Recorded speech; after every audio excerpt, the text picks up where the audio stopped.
বাইরে প্রচণ্ড শীত শীত মানে ভীষণ পিকনিক ভীষণ মজা অনেকের বাসায় এই ধরনের খাবারগুলো রান্না করা হয় তো আজকে একদম শাহি একটা কাচ্চি করে দেখাবো। কাচ্চি আবার তেহারিও বলতে পারেন, একদম পুরান ঢাকার স্টাইলে দারুণ হয়, পুরো পারফেক্ট একটা রেসিপিটা না টেনে ইনশাল্লাহ দেখবেন খুবই ঝরঝর এবং খুবই ইয়ামি হবে। তো ফার্স্টে আমি এখানে 1.5 কেজি খাসির মাংস নিয়েছি। এখানে আমি 1 কাপের মতন টক দই দিয়েছি। রাঁধুনি তেহরির মশলাটা আমি 1 প্যাকেট দিয়েছি, যেটা তেহরি করা হয় সেটাই নেবেন। এখানে আমি 1 চামচ আদা বাটা, 1 চামচ রসুন বাটা, লবণ পরিমাণ মতন।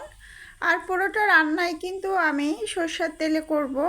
বিরিয়ানি টাইপের জিনিসগুলো কিন্তু বিশেষ করে তেহারি যেটাকে বলে সেটা সরষের তেলে করলে একদম দারুণ লাগে। তো এখানে আমি বেরেস্তা করে নিয়েছি, বেরেস্তার ভিতরে মাংসটা দিয়ে দিছি।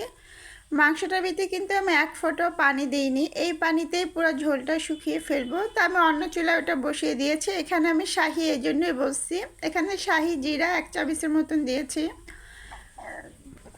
দারচিনি, এলাচি, গরম মশলা, তেজপাতা আর সরষের তেল। এটাও কিন্তু আমি সরষের তেলেই চালটা ভাজবো। আর সবাই কম বেশি জানেন নিশ্চয়ই, যত চাল ভাজবেন রান্নার পোলাওটা কিন্তু ততই ঝরঝরা হবে। এখানে আমি 1 কেজি পোলার চাল নিয়েছি, 1.5 কেজি মাংসের সাথে 1 কেজি পোলার চাল দিয়ে রান্না করব। তো চালটা আমার একদম ভালো করে ভাজা ভাজা হয়ে গেছে। তো এখন দেখেন পুরো একদম লালচে হয়ে গেছে, এটা সরষের তেলের কারণে। আর চালটাও খুবই সুন্দর ভাজা হয়েছে।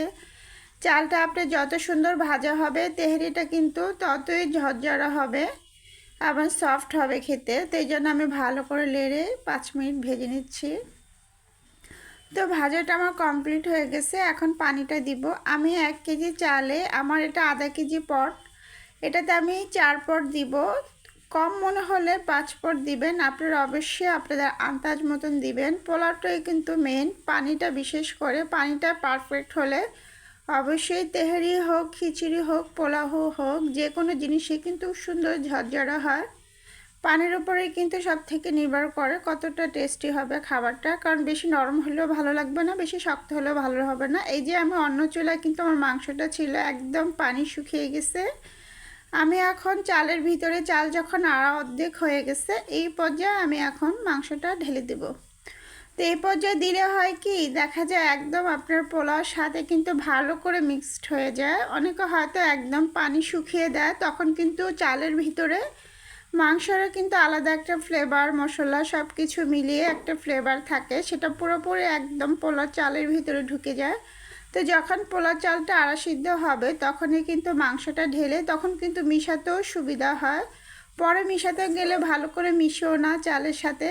তো আমি দমে রেখে 10 মিনিট পরে আবার ঢাকনাটা তুলে দেখেন কতটা সুন্দর, নিচ দিয়ে কিন্তু পানিটা অনেকটাই শুকিয়ে গিয়েছে।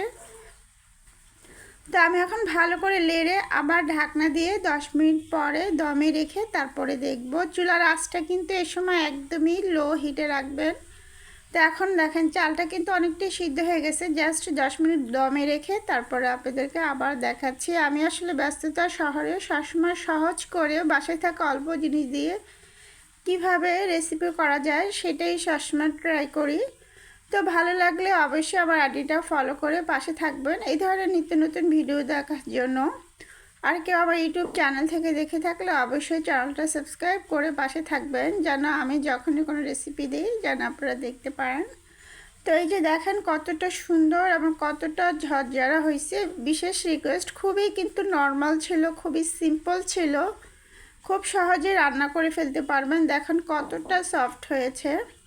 তো ভালো লাগলে শেয়ার করে অবশ্যই পাশে থাকবেন, ভালো লাগলে অবশ্যই বাসায় রান্না করে খাবেন। তো আজকে এ পর্যন্তই, আল্লাহ হাফিজ।